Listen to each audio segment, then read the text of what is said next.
various combinations can be created. Yeah.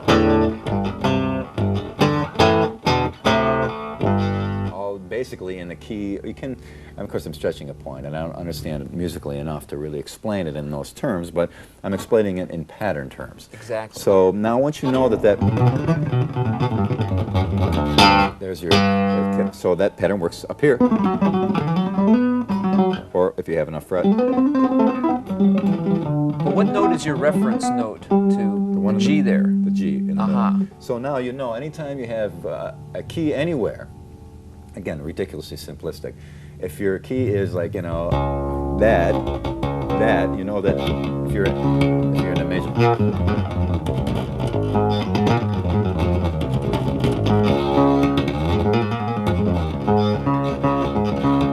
that your pattern around that is such. Of course, there's a million other patterns around it within the context of a major scale. But so all these things are movable, and they remain symmetrical.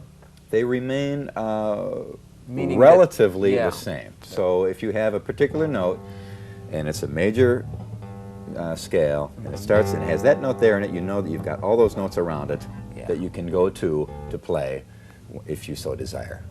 So it's really a matter of being selective then with the notes. Once you've accumulated a lot of them, you become selective with what you play out of those patterns. Exactly. So now instead of just doing it rote pattern thinking, once you're used to moving in those patterns, and you can kind of just step back and let that little machine you created with your hands kind of direct it from like a remote control thing. Like directing the machine, the analogy you made speaking earlier about how you use scales. Yeah, basically you just create a hand that does all the moves, and then you sit back and kind of with your little remote control, like you would a little race car or something, and make it work around. That's pretty much how I play, because I don't really think about the scales I'm doing. I don't think about what's going on. I'm just kind of reaching into the cosmos or the ozone or whatever zone that it happens to be, and trying to find some areas there that kind of relay what I'm feeling and thinking at the time, or you know, on stage or in the studio, whatever. But to give you an idea. All those notes that I played are those 9 notes that work around this G, G included. If you're just... Are there some specific areas of movement that are better than others in connecting these shapes?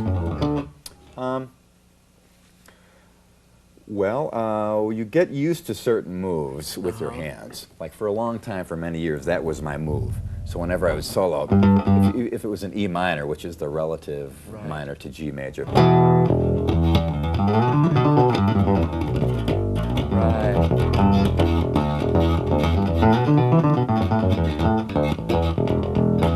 So I would really be stuck into that pattern for a long time. So I finally forced myself to break out of it and make myself do a lot of other things. So the idea of it here, the final analysis of what I'm talking about is, once you understand a shape, and you understand that from one note you've got all these moves you can go to, all these different notes, and you have one stable spot to find is that is your note. That's the key you're in. Now usually, like when I first started bass, it's like, okay, I got a G here. I know this move. Paul Samuel Smith and the Yardbirds. Exactly. Then we used to do an up an octave. It's like, oh, a whole different one. So you saw it for like 2 or 3 years of my playing goes just all in that one pattern. Then after a while you learn to expand it more, and you have more patterns and more option notes to go from G. You can go to there, there's another one, there's another one, there's another one. So are these shapes you would commonly call on in improvising?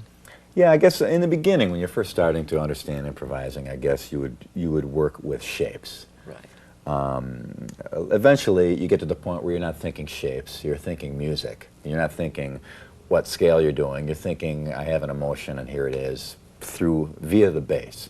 I look at learning the shapes and learning all the spots on the neck to understand, similar to in language, because music is in a way a language, learning a little bit of vocabulary. So you get kind of it's a building block.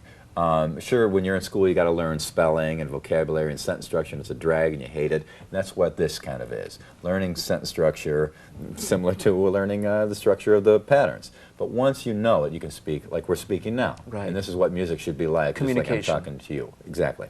Where it's just effortless. I'm not thinking pattern. Let it and let it fly. And all that comes, the fluidity of being able to just play something. Play something, you know, just to play it, comes from just years of learning what in the world is going on in this space right here. It's a very small amount of space, but you have to understand the patterns and the tunings and all the things that different emotions and major and minor will give you and everything like that. Once you know that, then it becomes music again. So it's all contained in those sets of intervals that we'd spoken about, their orders, and finally the patterns, how they recur. Yeah, that's the technology of it. Right. In real life, you want to play it. So that's why instructing or explaining, this is not real life. This you have to absorb it and recreate with it. The foundation. Yeah.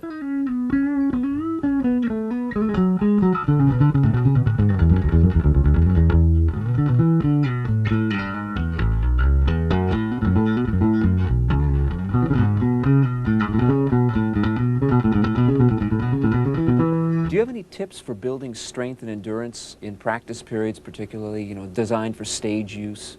Yeah, whenever you have a move that you're doing, you have to pull it apart piece by piece. Find the weak spot and just isolate that. Like for me, for example, sometimes this finger lags behind the other ones. So I'll sit there and just do that finger by itself? For a while by itself, and then in context with that one. And then all three. And then reverse. And then reverse that way, and just do those two together, and then by itself, all different strings and every different combination, till you get that finger up to its normal strength again. So when you're having trouble, sometimes it's really hard to pull a lick apart because it goes by real fast, and you're not sure really what's wrong with it. So do it real slow. Take it, you know, like. How slow would you do it, for example, if you had to demonstrate that? Like. Oh, you're doing a lick that's like.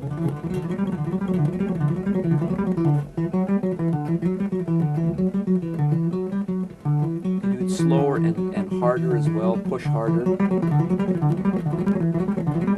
Yeah, so you can kind of see which, because as you hear in there's a certain skip notes, and you really analyze it close, it's not quite right. When you're playing live a lot of stuff is blowing by and you don't really notice it.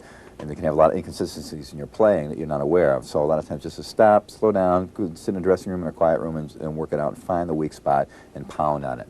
I guess it's basically, in order to prevent hurting yourself, if you know a little bit about, I don't really know anything about bodybuilding, any kind of exercising thing like that, but if you talk to somebody who knows, and they'll tell you, like, you know, you need to do a little warm-up period, and then work on it, and then back off, and work on it again so you don't overstrain it and everything, you know. So it's important. Or whatever. Yeah, so just keep it's common sense, basically. Exactly.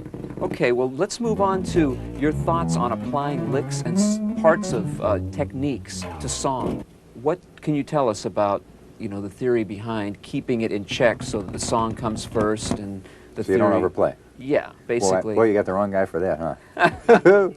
But it works. No, I mean, you keep yourself in check within the song context. Yeah, if you listen to Paul McCartney's playing, he's playing all over the place. Tim Bogart, Jeff Berlin, Geddy Lee plays pretty busily.